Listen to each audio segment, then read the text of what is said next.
Nažalost, desilo se ono što sam upravo apelovali na naše sugrađane da ne čine, da ne rade, da vode računa, da budu pažljivi oko svega što se tiče rada u polju.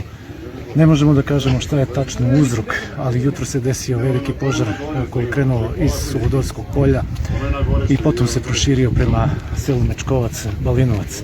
Nažalost, vidimo iza mene kuća koja je spaljena, pored te kuće spaljena su i dva pomoćna objekta. Ono što je najbitnije to je da nema ljudskih žrtava.